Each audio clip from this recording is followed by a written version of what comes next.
We have a stacked episode for you guys today. Number of injury reports. Ja Morant's out at least 2 weeks. Kelly Oubre goes down. Adem Bona is also sidelined, but the 76ers are getting back a fully healthy Paul George for the first time in a while. On top of all of that, the Mavericks are staring at some massive trade rumors, as well as Daniel Gafford reportedly is getting the most trade interest back, and teams are waiting to see Anthony Davis healthy before they even entertain a trade option for him. We're going to get into all that plus more on today's NBA Central. Welcome to the number one place for your daily basketball news and analysis, NBA Central.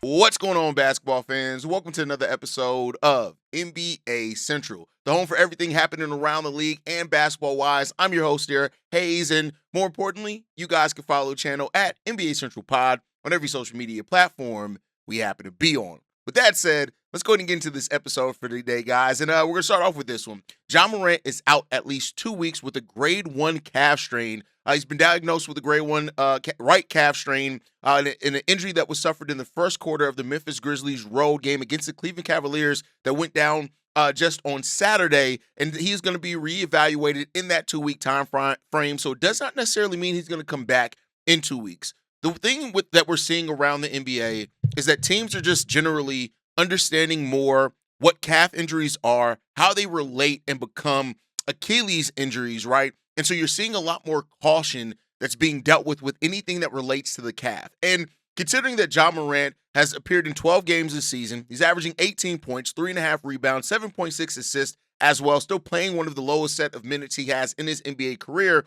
This is a guy who's played just 59 combined games over the prior 2 years. So the Memphis Grizzlies are going to want to play this one very close to the chest. Now, I know there are rumors going around in regards to if Ja Morant could be moved and stuff like that. And we'll see if that ends up materializing. But regardless, none of that can happen if Ja Morant ends up suffering some types of Achilles injury. And if that happens, teams probably aren't going to be looking to move, even make a move for him unless they know that he's fully healthy. But all that is the what ifs, right? As you know, right now, Ja Morant is on the Memphis Grizzlies. They're trying to figure something out. They're 4-10 on the season. So losing Ja Morant is going to be a huge hit for this Memphis Grizzlies team. He is leading them in scoring. Him and Jaren Jackson Jr. are actually averaging both 17.9 points per game. And this is a Grizzlies team that is just struggling as things are right now for this team. And they're trying to find some rhythm. I struggle to say that the season is completely lost for them just because it's so early in the season. I don't like to say that when things are lost, but you look at them on the season. They're 26th in offensive rating, and which is very glaring considering part of the reason they moved on from Taylor Jenkins was to bring in a coach that had an offensive system that they wanted, which is also what's kind of frustrating Ja Morant is that new offensive system. They're 20th in defensive rating. They're 25th in overall net rating in the NBA at -8. This is a team that's struggling. They're towards the bottom of true shooting percentage, towards the bottom in effective field goal shooting percentage. They just don't have anything really going for them right now, and this is going to be another hit for that. So we'll see what the future does hold and if they can get this right or corrected or anything like that. But as it stands right now, losing Ja Morant for 2 weeks, which, again, that's just the reevaluation date. You know, if it's anything, if there's any soreness or any tightness still in that calf at that point in time, they are not going to risk it. And that's what we're seeing around the NBA. They are not going to risk any chance of this turning into anything with the Achilles. So we could see Ja Morant miss a month. We could see. I mean, Kobe White, who's on my Chicago Bulls, he had a strained calf and missed the first month of the season, basically the first 12 games of the season before he made his debut for the team because they wanted to be protective over that calf. Now, everybody's calf injury is different. Everybody heals at a different rate. And it really comes down is they just want to make sure that tightness is completely gone before putting somebody back out there on the basketball court to play NBA minutes, and then it turns into something bigger. And we'll see if they can protect that with this one. But the Memphis Grizzlies, which are struggling right now in the season, they're 12th right now in the Western Conference. Again, still a lot of runway there for them to correct some things. But you look at how things are shaping up in the West, right? A team like the Utah Jazz that has 5 wins on the season are in the 10th spot. So it's not like the Memphis Grizzlies are far off from being able to compete at least for a play-in, but they're going to have to start getting that together. And losing Ja Morant for 2 weeks is definitely not going to help that. And we'll see how that plays out for this team. But they're not the only team dealing with some injuries. Kelly Oubre Jr. and Adem Bona are going to be missing some time as well for the Philadelphia 76ers. Kelly Oubre Jr. was diagnosed with an LCL injury in his left knee.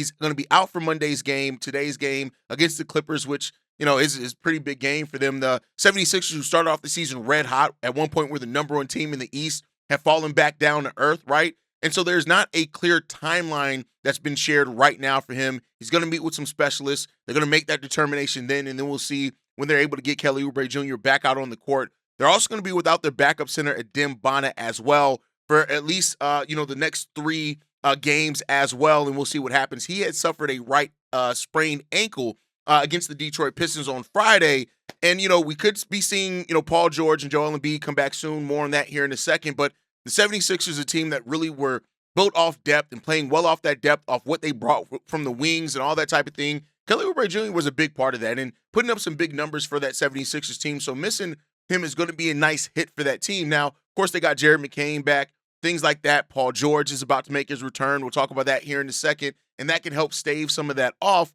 But this is a Philly team that, again, started off the season just absolutely red hot, have now lost 4 out of the last 6 games is what they've lost. So, they're trying to get back on track there, maybe get back. They were surprising teams at the start of the season. I, for one, didn't have them pegged to be that good. But, you got Tyrese Maxey averaging 32 points per game still. Kelly Oubre Jr. was averaging 16 points per game for them. And while Adem Bona wasn't a player necessarily putting up huge stats for them, he's only playing 15 minutes per game. He's a versatile defensive weapon for them. But it's not all bad for the 76ers. That gets us to our next topic on this, and that is Paul George is making his season debut tonight against the Los Angeles Clippers for the Philadelphia 76ers. That's his former team as well. And so getting him back, it could be a big thing for them, right? Especially as they've been built around production on the wing. Of course, there's some thought on how Paul George is going to fit with this version of the 76ers and how they've changed their play style a little bit, right? He has not played at all this season. He was recovering from his left knee surgery that he had in the offseason, but he's been ramping up over the past few weeks, and apparently he's hit the places and the benchmarks that they needed to feel safe for him to get back out on the court. And so now him getting back, playing towards the strength of their wings that they already have there, it gives them another wing player and a potential defender, even though Paul George has kind of taken a step back defensively over the last few years. His age catches up with him, things like that. And so now we get to see what Paul George is going to be able to bring to this team. And he's not going to necessarily be asked to do as much as what they thought he was when they signed Paul George. This is a very different team now for the most part for them. And so Paul George is going to have to figure out where he fits in this mold with this team and all that type of stuff. And then we do know that Joel Embiid could be making his return sooner rather than later for this team as well. How long he's going to be able to stay out on the court, that becomes a different question, right? Of course, when it comes down to all of that. But we'll see. He's listed right now. Joel Embiid is listed as day-to-day with his own knee injury. And as we've seen with Joel Embiid, that can mean anything between he can play a game or not. He's already scheduled not to play back-to-backs at all, this season. And we'll see what that means for him in the 76ers. But there you go on that one. Moving on from that to our last topic. We know that the Dallas Mavericks are in a transitional period. You got Mark Cuban back taking some power there in that organization after kind of being phased out by Nico Harrison. Jason Kidd has seen a rise in his power also within that franchise as well. And they are widely expected to start shopping some of their players in pieces to recoup, start stacking some draft assets as they change the gears from their timeline, trying to still compete now to more focus on finding young players to build around Cooper Flag and players that kind of fit that mold, right? Well, apparently Daniel Gafford has emerged as the player that has the most trade interest of any Dallas Maverick right now.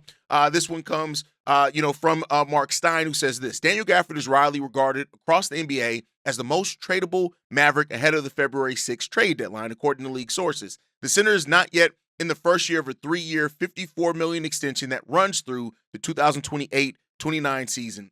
And so, with injuries to Anthony Davis, Derek Lively II as well, it complicates whether they want to move. Now, I'll say this: if the Mavs are committed to building a younger timeline, getting the pieces that they need around Cooper Flag to build out that timeline, you got to move him. Even if you feel like it hurts you right now, you got to move him. You're no longer competing right now. Now, he can become a free agent in 2029, and that is a nice, attractive asset for teams they're looking for a more long-term front court stability, so you can get Daniel Gafford in there knowing that he's going to be there for at least a couple of seasons before you have to worry about extending him or anything like that. Gafford, for what it's worth, is averaging 9.5 points, 6 rebounds, 1.5 blocks, in about 22 minutes per game this season, right? And so his production paired with a team-friendly contract, it makes sense why he's a fairly attractive asset leading into the trade deadline on the Dallas Mavericks. And the contract isn't too crazy either, right? So we'll see if Gafford's moved and if he's the first piece moved by this Dallas Mavericks team, as they are probably gearing up to have a pretty active trade deadline between, we've heard that they are interested in moving AD, Kyrie, Daniel Gafford's going to get his own interest around the league. PJ Washington can't be traded this season, so you're probably looking at the offseason for PJ Washington, but we'll see. Now, as far as Anthony Davis, right, this is a player that, I mean, we know how good Anthony Davis can be when he's on the court, but the problem is he's not on the court a lot, right? And reportedly in that same report is that Anthony Davis must demonstrate sustained productivity through December and January to generate a level of trade interest that the Mavericks are at the value that the Mavericks seek for Anthony Davis. And that comes from, according to several league sources, according to Mark Stein, says the general consensus across the NBA is that Davis needs an extended stretch of quality play after starting the season as a projected centerpiece for the Mavericks. Trading Davis for anything less than a significant return would prove difficult for Dallas to accept after acquiring him as the key piece in the controversial Luka Doncic trade. So we'll see. Davis right now has missed his 9th consecutive game he missed on a Sunday with a left calf strain. Just talked about how serious calf strains are taken around the NBA now as well, right? And he's been ruled out for at least the next 7 to 10 days, which is going to cost him another 5 additional games. And that's just what it is. It heard that teams are preparing for Dallas to make Davis available at the trade deadline, but they're going to want to see sustained health from Davis. And it's going to be interesting to watch how the Mavs play this. Do you play him a lot of minutes to kind of showcase him? Can he do enough in limited minutes so that way you don't risk him getting hurt again, which is something you have to think of for a 32-year-old big man? He's in the first year of a 3-year, $175 million extension that he signed with the Lakers in 2023. So the Mavs didn't even sign him to that extension. So we'll see. He does have a player option in the 2027-28 season for $62 million. So any team that acquires Anthony Davis could look to secure an extension, agreement with him in the offseason of 2026, which could very well lead to him not being moved until then as well. But I guess we shall see as things stand right now. But let me know what you guys think down below. Who's the first trade chip for the Dallas Mavericks? Who gets moved first? Is it Daniel Gafford, or do they wait to see what return they can get for Anthony Davis and then make those subsequent trades? Let me know what you guys think on that down below, as well as the Paul George thing, everything going on right now. There's a lot of storylines heading in around the NBA. And 76ers, the Mavericks, of course, are going to have to make some tough decisions as well. And we'll see. But as always, you guys can follow us at NBA Central Pod. You can send us any feedback, questions, comments, concerns, NBA Central Show at gmail.com. And then lastly, if you want to leave a text message and our voicemail for the mailbag, the number to do so, 773-270-2799. We are the number one spot for everything basketball related. And like I like to end everything on, we'll catch you guys on the next one. So stay locked in, stay hoop ready, and I'll catch you on the next one. The next time I feel like making a video. Love you guys. Peace, y'all. This has been a presentation of the Breaks Media.